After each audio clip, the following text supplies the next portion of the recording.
Subscribe कीजिए defence squad channel को और बेल आइकन को दबाइए लेटेस्ट डिफेंस वीडियोस सबसे पहले देखने के लिए। हेलो डिफेंस लवर्स, स्वागत है आप सभी का डिफेंस ज्ञान सीरीज के फ्रेश एपिसोड में।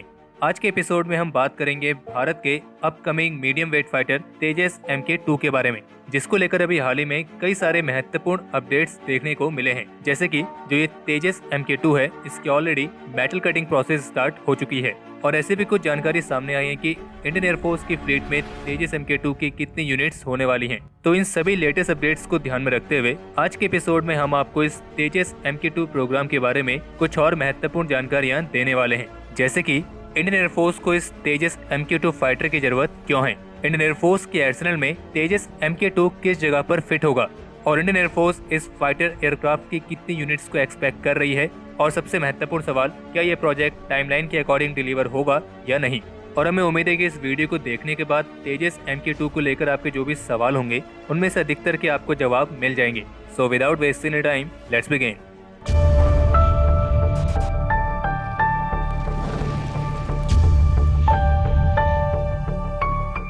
आगे बढ़ने से पहले हम आपको बता दें कि तेजस MK2 से रिलेटेड हम इस वीडियो को 2 पार्ट में बनाने वाले हैं।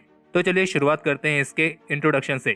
तो जो मीडियम वेट फाइटर तेजस MK2 है, इसे HAL, ADA और DRDO के साथ मिलकर विकसित कर रही है और ये एक इंजन वाला 4.5 जनरेशन का फाइटर एयरक्राफ्ट होगा और इसमें कई अत्याधुनिक टेक्नोलॉजीज को इंटीग्रेट किया जाएगा और भविष्य में ये इंडियन एयरफोर्स के मुख्य फाइटर एयरक्राफ्ट में से एक होगा।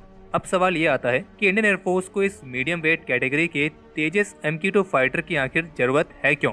तो इंडियन एयरफोर्स की इस जरूरत के पीछे मुख्य 4 कारण हैं। सबसे पहला है इंडियन एयरफोर्स की घटती हुई फाइटर स्क्वाड्रन। जैसा कि आप सभी इस बात से अच्छे तरीके से वाकिफ होंगे कि वर्तमान समय में इंडियन एयरफोर्स को असल में 42 फाइटर स्क्वाड्रंस की जरूरत है, लेकिन इंडियन एयरफोर्स को अपनी फाइटर स्क्वाड्रंस की स्ट्रेंथ को मेंटेन रखने में फिलहाल अभी काफी स्ट्रगल करना पड़ रहा है और इसका मुख्य कारण है इंडियन एयरफोर्स की फ्लीट में मौजूद पुराने एयरक्राफ्ट जो कि अपनी रिटायर होने की कगार पर हैं और कुछ तो ऐसे हैं जिनको अभी तक रिटायर कर दिया जाना चाहिए था, लेकिन फिलहाल अभी भी वो चल रहे हैं।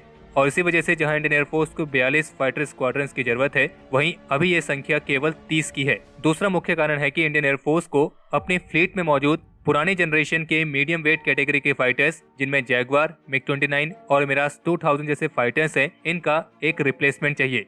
इसके अलावा तीसरा कारण है एक नई टेक्नोलॉजी की तलाश, क्योंकि अब जो एरियल वॉरफेयर है वो दिन प्रतिदिन काफी तेजी से बदल रहा है और दुनिया भर के देश यही कोशिश कर रहे हैं कि उनके जो फाइटर्स हैं वो अत्याधुनिक टेक्नोलॉजी से लैस हों और वे सभी 5th जनरेशन फाइटर्स की तरफ मूव कर रहे हैं और कुछ तो ऐसे हैं जो ऑलरेडी उसको अचीव कर चुके हैं और वे उससे भी आगे यानी कि 6th जनरेशन की तरफ भी आगे बढ़ गए हैं। और एक देश ऐसा भी है जिसके पास स्पेसशिप कम 10th जनरेशन का भी फाइटर है, और अगर आपको उस देश का नाम पता है तो कमेंट सेक्शन में लिख के जरूर बताएं। और तेजस MK2 को विकसित करने की जरूरत इसलिए भी है क्योंकि जो आज के समय के अधिकतर फाइटर्स हैं वो लगभग 1970 से लेकर 1980s के बीच में ही डेवलप हुए हैं। यहाँ तक कि जो राफेल फाइटर है उसने भी अपनी पहली उड़ान 1986 में करी थी और इसी वजह से अब एक नई टेक्नोलॉजी को विकसित करने की काफी जरूरत है। बाकी चौथा जो मुख्य कारण है वो है एक इंडिजीनियस ऑप्शन।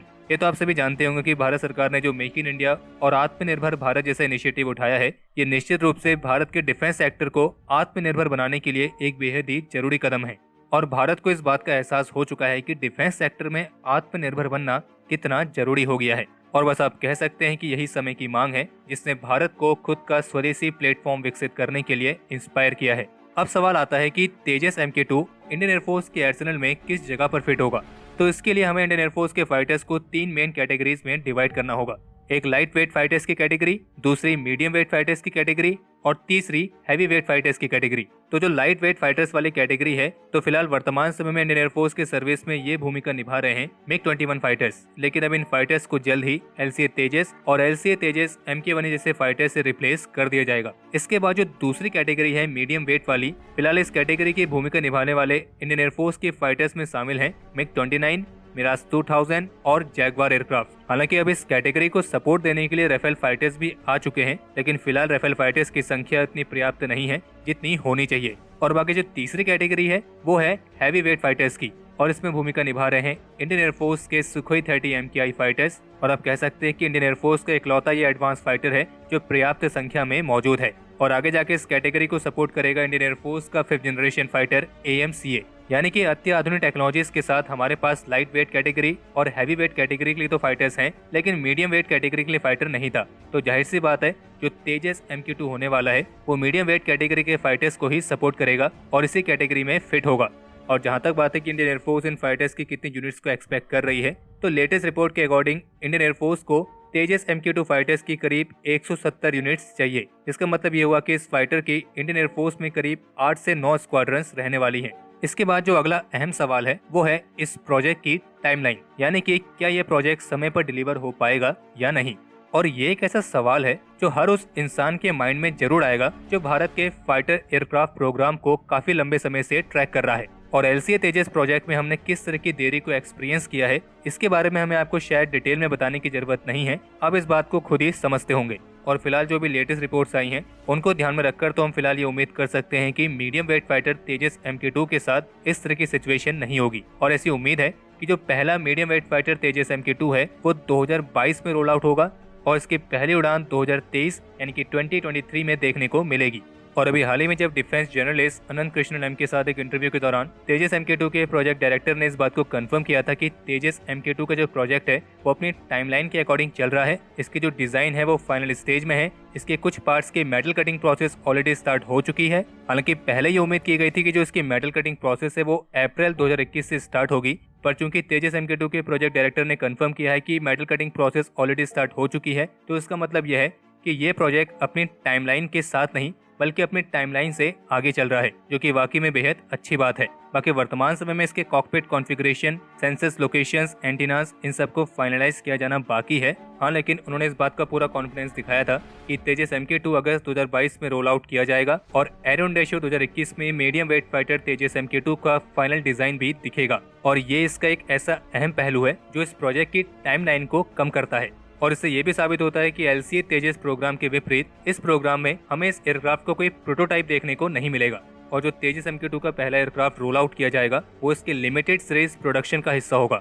और अगर इन सभी आंकड़ों के अनुसार हम देखें तो हम इस बात की उम्मीद कर सकते हैं कि जो हमारा तेजस MK2 है वो 2026 या फिर 2027 से प्रोडक्शन के लिए तैयार हो जाएगा। और अगर प्रोडक्शन की बात हो रही है तो HAL के साथ लो प्रोडक्शन रेट का भी इशू रहता ही है। हालांकि HAL ने तो टारगेट सेट किया है कि वो अपनी असेंबली कैपेसिटी को 24 एयरक्राफ्ट पर ईयर तक बढ़ाने वाला है, लेकिन फिर भी अभी इस कैपेसिटी को और बढ़ाई जाने की जरूरत है। और इसलिए कुछ एक्सपर्ट्स ने इस बात को सजेस्ट किया था कि प्राइवेट सेक्टर्स को शामिल करके इसकी एक और असेंबली लाइन को स्थापित किया जाए। हालांकि ये सजेशन तो काफी अच्छा है, लेकिन इसमें दो इश्यूज हैं। पहला तो यह है कि जो हमारा इंडियन प्राइवेट एविएशन सेक्टर है वो अच्छे तरीके से डेवलप नहीं हुआ है, यानी कि वो अंडर डेवलप स्टेज में है। और दूसरा कारण यह है कि इस वजह से जो उसकी इनिशियल इन्वेस्टमेंट होगी उसमें कीमत काफी ज्यादा आएगी। और अगर इस अधिक कीमत को मेंटेन करके रखना है तो जाहिर सी बात है इस फाइटर के पर्याप्त मात्रा में ऑर्डर्स भी आने चाहिए। हालांकि भारत के फाइटर प्रोग्राम में कई प्राइवेट सेक्टर कंपनीज को शामिल कर लिया गया है, जिनमें कई MSMEs हैं जो LCA तेजस के कई इंपॉर्टेंट पार्ट्स को सप्लाई कर भी रही है। लेकिन फिलहाल असेंबली और टेक्नोलॉजी इंटीग्रेशन का जो मेन रोल है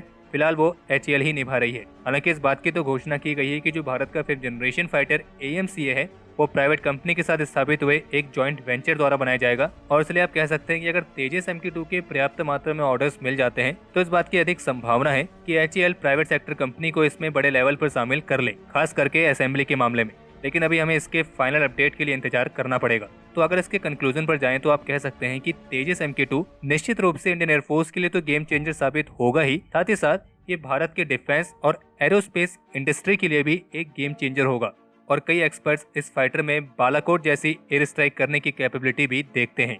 हालांकि इस तेजस MK2 के और भी कई महत्वपूर्ण पहलू हैं, जैसे कि इसके features, capabilities, technologies, possible weapon package और ऐसी अन्य सभी। लेकिन ये वीडियो ऑलरेडी लंबी हो चुकी है, तो इसी वजह से हम इस प्रोग्राम के अन्य महत्वपूर्ण पहलुओं को इसके पार्ट 2 में कवर करेंगे, जिसमें हम तेजस MK2 के specifications, features, weapon package, cost, इन सभी चीजों को डसॉल्ट राफेल और ऐसी अन्य फाइटर्स के साथ कंपेयर भी करेंगे। और इसलिए आप हमें कमेंट सेक्शन में लिख के बताइए कि आप इसका पार्ट 2 कितना जल्दी देखना चाहते हैं। लेकिन कमेंट के साथ साथ इस वीडियो को लाइक भी जरूर करें। और आपको ये भी बता दें कि आज के एपिसोड में हमने आपको जो बताया है इसके रिगार्डिंग आर्टिकल हमारी वेबसाइट defenseexp.com पर पब्लिश हुआ है। आप जाकर वो आर्टिकल भी पढ़ सकते हैं, लिंक आपको डिस्क्रिप्शन में मिल जाएगा। तो हमारे आज के इस एपिसोड के लिए इतना ही। और अगर आप इस वीडियो को यहाँ तक देख चुके हैं तो इसे लाइक करे बिना कहीं ना जाएं। बाकी इस एपिसोड को लेकर आप अपने सजेशंस और क्वेरीज कमेंट सेक्शन में शेयर कर सकते हैं। और अगर आप उनमें से हैं जिन्होंने अभी तक इस चैनल को सब्सक्राइब नहीं किया है तो इस चैनल को सब्सक्राइब करना ना भूलें।